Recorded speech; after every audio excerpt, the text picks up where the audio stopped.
So for the Western Conference, my game one takeaways for each of the series. Let's start with the Timberwolves versus Suns. This was a good, game one for the Timberwolves. They came out and they showed that they were the better team. Grayson Allen went down, one of the best three-point shooters in the league. And for the Suns, that's a huge loss.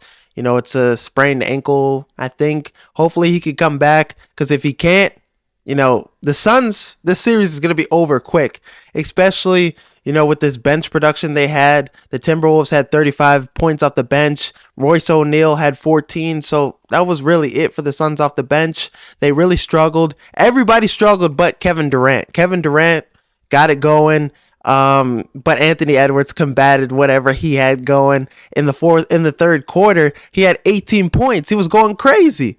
Anthony Edwards all on KD too. And he was talking shit to him. Oh, that nigga, that's what he was saying to Kevin Durant. So, this game was fantastic for the Timberwolves. They came out, they showed that they were ready. They played extremely well. Naz Reid, Nickeil Alexander-Walker had 18 points off the bench.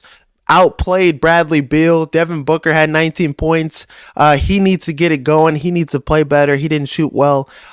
So Bradley Beal, I think he only had 15 points. So when that happens, they're not going to beat the Timberwolves. When Kevin Durant's the only one, you could say Kevin Durant didn't have help because he didn't. But the Suns need to play better from some of their star guys for them to have a shot in this series.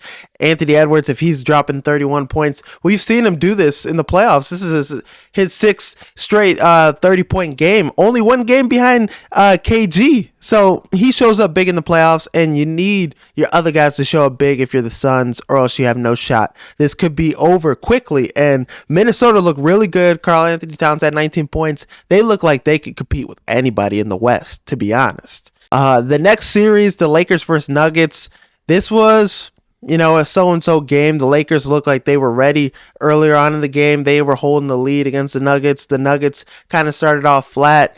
Jamal Murray, not his best shooting performance. And the Lakers need to win a game where that happens. But they were leaving open Michael Porter Jr. all game. He had 19 points. He makes big shots. This team for the Nuggets is so synced together. They're so comfortable. They know each other's spots. So you're not going to beat them by that, leaving dudes open. You're not going to beat them by that. Anthony Davis, I thought he played really well. He shot too many three-pointers. That's not really, he's not a good three-point shooter, so he needs to stop that. Focus more on the mid-range. Focus more on the paint. LeBron James, you need him to go in attack mode, especially game one. This was an important game for them to win. And, Austin Reeves, he really didn't do much in this game. D'Angelo Russell, 1 for 9 from the three.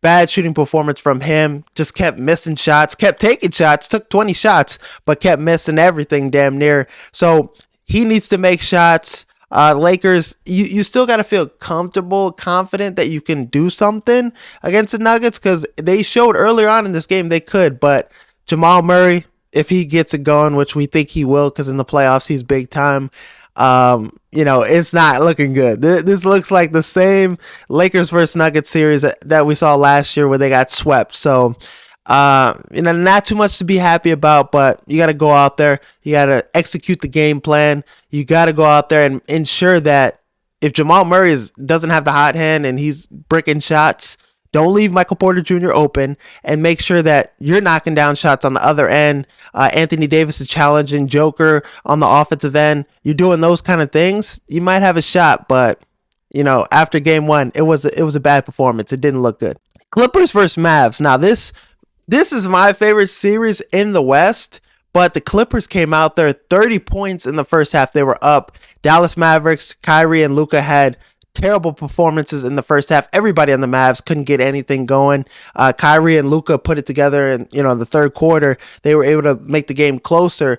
But before that, the supporting cast for the Mavs, they didn't show up. Tim Hardaway had 6 points. So they struggled, and everybody for the Clippers had it going. Everybody played well. Paul George had 22 points. James Harden looked like Houston Harden. He looked like 2018 Harden. He had 28 points, 8 assists, 0 turnovers. Russ had 13 off the bench. He was catching alley-oops from James Harden. And Zubac, he had 20 points and 15 rebounds. So he was playing really well. And they just got out, started the game hot, and James Harden was draining threes, and they were taking advantage of all of, the missed shots from the Mavs. On the other end, they were scoring. So, the Clippers got ahead early, and the Mavs just really, with that third quarter they had, that was good. Kyrie was playing well. Luka, they put things together in the second half. It just wasn't enough because they weren't getting enough stops on the other end.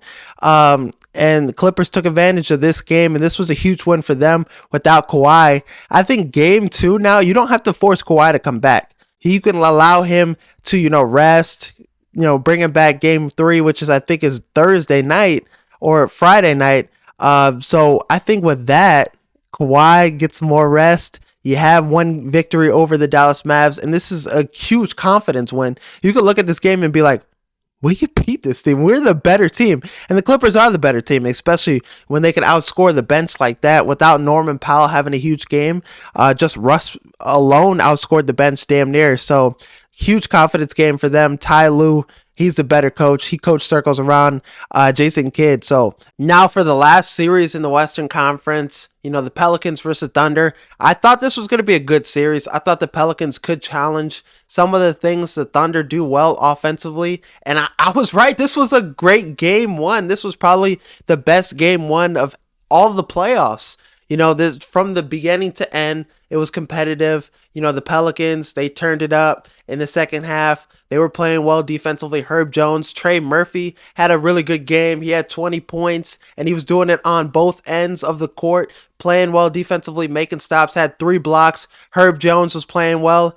But the Thunder, man, first playoff game, they looked young, they looked unexperienced, but in the most important moments, SGA had a big bucket, had some big free throws. Chet Holmgren had some crucial blocks. Lou Dort had Brandon Ingram in prison, for real. Brandon Ingram only had 12 points, so he couldn't get much going with Lou Dort on him, and that's something to follow for this series. But I really like what Willie Green had set out, his game plan. They executed it.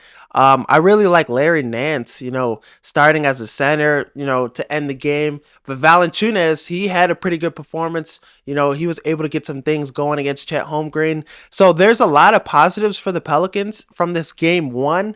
And I think next game, I feel like they should be, down a little though, because they should have won this game. This would have been a huge game 1. It could have went either way, but there's some positives. Defensively, you played well. Trey Murphy, he had a good game. If he could continue that, CJ McCollum and Brandon Ingram, I think they'll be able to get something going eventually in this series at some point. But if that happens, then you got to feel confident. Some people thought the NFC North was going to be the worst division in football this season. They thought it was going to be as bad as the NFC South.